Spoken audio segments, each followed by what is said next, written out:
Welcome to our channel Crime Loom, the place where true crime stories come alive. The house looked peaceful from the outside. It stood at the end of a quiet street where children rode bicycles in the evening and neighbors waved politely at each other. The garden was always clean. The curtains were always neatly arranged. To anyone passing by, it looked like a happy home. Inside that house lived a family of 4. The father, Daniel, was known as a hardworking and calm man. He left for work early every morning and returned home just before sunset. The mother, Laura, was warm and soft-spoken. She smiled often, especially in front of others.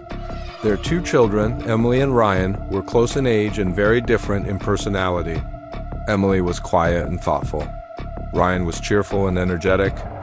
From the outside, they looked perfect. But perfection is often a mask. For years, Daniel and Laura kept certain things buried deep inside their hearts. They believed that silence was safer than truth. They thought that secrets protected families. They were wrong.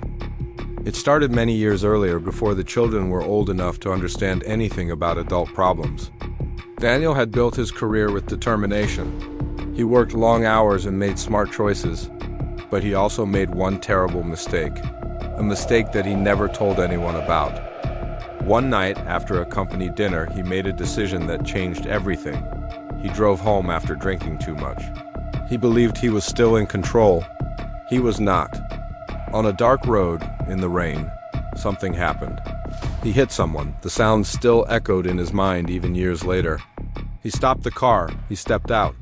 He saw a man lying on the road. Fear took over him. Instead of calling for help immediately, instead of staying, he panicked. He drove away. The next day, the news reported a hit-and-run accident.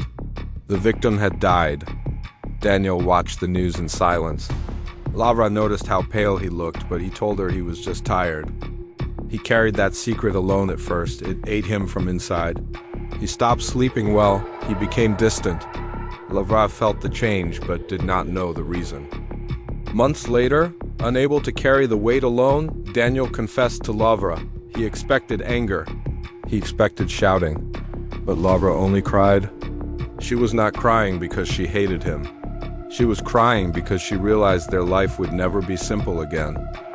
They decided to stay silent. They told themselves it was too late. They convinced themselves that nothing could fix it now. They promised to protect their children from the truth. But secrets do not stay quiet forever.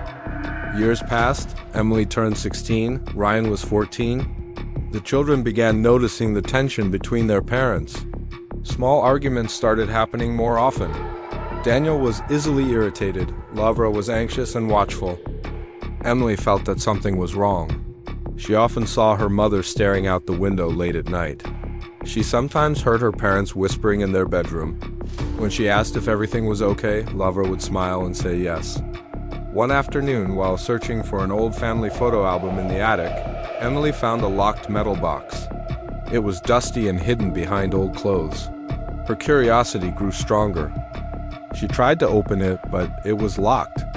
She did not tell anyone about it, but the image of the box stayed in her mind. Meanwhile, the past began to move closer to them. The victim from the accident had a younger brother named Mark. Mark never believed the police investigation was complete. The case had grown cold over the years, but Mark never stopped searching. He visited the accident site every year. He spoke to witnesses again and again. One day, he received an anonymous message. It said that someone in Daniel's company had left early the night of the accident and had damage on his car the next day. Mark started digging deeper. At the same time, Daniel began to notice someone watching him outside his office building. He saw a man sitting in a car across the street more than once. He felt his heart race each time. Laura noticed Daniel's fear growing stronger. He started drinking again. He avoided family dinners. He stopped laughing with his children. Emily grew more suspicious. One night, she decided to search for the key to the metal box. She looked through drawers in her parents' room while they were out. In the back of a jewelry box, she found a small key. Her hands trembled as she opened the metal box in the attic. Inside, there were newspaper clippings about the hit-and-run accident. There were photographs of the damaged car. There was also a letter written in Daniel's handwriting. The letter was a confession. Emily read every word. She felt her chest tighten. She felt like the ground under her feet had disappeared. Her father, the man she trusted, had killed someone and ran away. She closed the box slowly. Tears rolled down her face, but she did not make a sound. That night at dinner, she looked at Daniel differently. He noticed it. He asked if something was wrong. She said no. But silence was no longer protecting anyone. The next day, Emily confronted her mother. She placed the newspaper clippings on the kitchen table. Lavra froze. For a moment, neither of them spoke. Then Lavra broke down. She explained everything. She said they were afraid. She said they thought staying quiet would protect the family. Emily asked one question that Lavra could not answer. Who protected the man who died? Those words felt like a knife. Ryan overheard part of the conversation. He demanded to know what was happening. Emily did not want to tell him, but the truth was already spreading like fire. When Ryan learned the truth, he reacted with anger. He shouted at Daniel. He called him a coward. He slammed his bedroom door so hard that the walls shook. Daniel realized that the secret he tried to hide had finally destroyed the very thing he wanted to protect. Meanwhile, Mark gathered enough evidence to reopen the case. The police contacted Daniel for questioning. When officers knocked on the door, the neighbors watched from behind their curtains. The perfect image of the family began to crack. Inside the house, the tension was unbearable. Ryan refused to speak to his father. Emily avoided eye contact. Lavra felt torn between her husband and her children. Daniel saw fear in his children's eyes, not respect, not love, fear and disappointment. During the police interrogation, Daniel tried to stay calm, but the evidence was strong. Witness statements, car repair records, and the anonymous tip formed a clear picture. He could no longer run. That evening, he gathered his family in the living room. His voice was shaking. He told them he would confess fully. He said he could not continue living with lies. Ryan did not look at him. Emily asked why he did not choose truth years ago. Daniel had no good answer. He said he was afraid of prison. He was afraid of losing them. Emily replied that he had already lost them. The next morning, Daniel turned himself in. News spread quickly. Reporters stood outside the house. Cameras flashed. The once peaceful home became a center of attention. Lavra felt ashamed every time she stepped outside. Some neighbors avoided her. Others whispered. Ryan got into fights at school. He could not control his anger. He felt like everyone was judging him for something he did not do. Emily became quiet again, but not in the same way as before. This time, her silence was heavy with pain. Court proceedings began months later. Daniel admitted everything. The victim's brother, Mark, sat in the courtroom and listened. When he spoke, his voice trembled with years of grief. He said that his brother never came home that night. He said their mother died waiting for justice.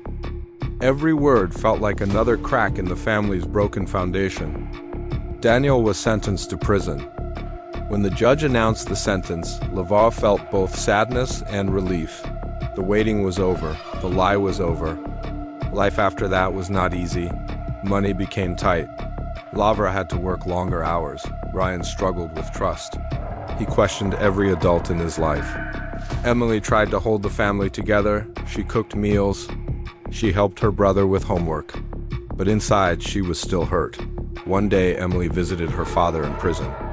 She sat across from him in a small room with a glass wall between them. Daniel looked older. Guilt had carved deep lines into his face. He apologized again. He said he wished he had chosen honesty earlier. He said he thought he was protecting them. Emily listened quietly. Then she told him something simple but powerful.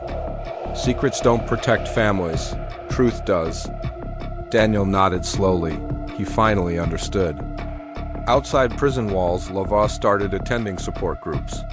She learned that many families break not because of one mistake, but because of silence. She began speaking openly with her children about feelings, about fear, about anger. It was painful, but it was honest. Ryan eventually visited his father too. He did not forgive him immediately, but he wanted answers. He wanted to understand how fear could control someone so completely. Daniel told him the truth about that night, not excuses, not half stories, just truth. Ryan realized that his father was not a monster, but a man who made a terrible choice and then made it worse by hiding it. Forgiveness did not come quickly. It came slowly in small steps. Years passed. The house at the end of the quiet street no longer looked perfect. The garden was not always neat. The curtains were sometimes left open, but something inside had changed. There were no more whispers behind closed doors. No more locked boxes in the attic. One evening, Emily stood in the living room and looked around. The family was smaller now. The past could not be erased, but it was no longer hidden. They had learned that secrets grow in darkness. They spread like poison. They create distance where love once existed. The dark truth that no one saw coming did not just tear them apart. It forced them to rebuild. And this time, they built their family on something stronger than fear. They built it on honesty. Subscribe to Crime Loom and join us as we unravel